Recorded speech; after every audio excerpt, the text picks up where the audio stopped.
ममता बनर्जी के गढ़ में इस बार चुनावी माहौल कुछ अलग ही कहानी लिखता हुआ नजर आ रहा है। दूसरे चरण की वोटिंग से ठीक पहले ऐसा फैसला सामने आया है जिसने राजनीतिक गलियारों में नई चर्चा छेड़ दी है। चुनाव आयोग ने पश्चिम बंगाल में सुरक्षा और निगरानी को और सख्त करने के लिए जिन अधिकारियों को मैदान में उतारा है, उनमें से एक नाम सबसे ज्यादा सुर्खियों में है। ये नाम है आईपीएस अजय पाल शर्मा का। उत्तर प्रदेश पुलिस से आने वाले अजय पाल शर्मा को बंगाल में पुलिस पर्यवेक्षक की जिम्मेदारी सौंपी गई है और उनकी तैनाती दक्षिण 24 परगना जैसे बेहद संवेदनशील जिले में की गई है। ये वही इलाका है जिसे तृणमूल कांग्रेस का मजबूत गढ़ माना जाता है और जहां राजनीतिक प्रभाव का केंद्र कई बार सीधे सत्ता के समीकरणों से जुड़ जाता है। ऐसे में इस नियुक्ति को केवल प्रशासनिक फैसला नहीं बल्कि राजनीतिक संकेत के रूप में भी देखा जा रहा है। अजय पाल शर्मा यूपी पुलिस के उन अफसरों में गिने जाते हैं जिनकी पहचान सख्त और तेज कार्रवाई के लिए रही है। अपराध और कानून व्यवस्था के मामले में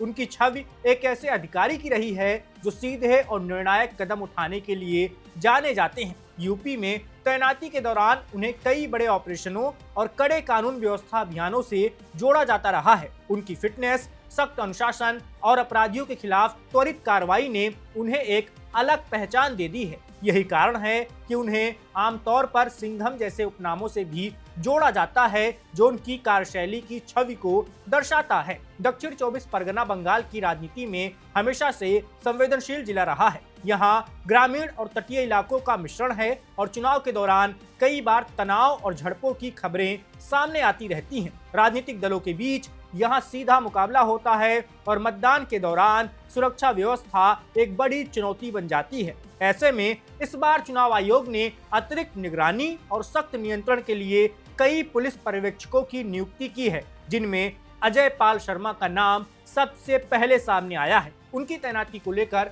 राजनीतिक प्रक्रियाएं भी तेज हो गई हैं। तृणमूल कांग्रेस के खेमे में इस फैसले को लेकर असंतोष देखा जा रहा है। पार्टी के कुछ नेताओं का कहना है कि इस तरह के सख्त छवि वाले अधिकारी की तैनाती से स्थानीय स्तर पर अनावश्यक दबाव और भय का माहौल बन सकता है। उनका ये भी आरोप है कि इससे चुनावी प्रक्रिया के दौरान संतुलन प्रभावित हो सकता है और प्रशासनिक निष्पक्षता पर सवाल खड़े हो सकते हैं। वहीं दूसरी ओर प्रशासनिक हलकों में इस कदम को कानून व्यवस्था मजबूत करने की कोशिश के रूप में देखा जा रहा है। चुनाव आयोग का उद्देश्य ये सुनिश्चित करना है कि मतदान पूरी तरह शांतिपूर्ण और निष्पक्ष माहौल में संपन्न हो। इसी वजह से संवेदनशील जिलों में अनुभवी और सख्त अधिकारियों की तैनाती की रणनीति अपनाई गई है। अजय पाल शर्मा की भूमिका इस पूरे चुनावी चरण में महत्वपूर्ण रहने वाली है क्योंकि उनके पास सुरक्षा व्यवस्था की निगरानी और बलों के समन्वय की जिम्मेदारी होगी। स्थानीय पुलिस और केंद्रीय बलों के बीच बेहतर तालमेल बनाना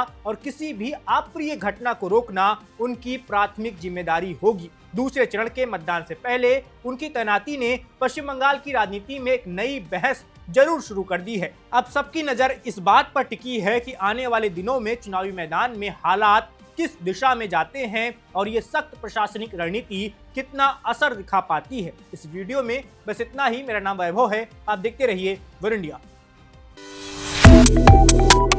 Subscribe to One India and never miss an update. Download the One India app now.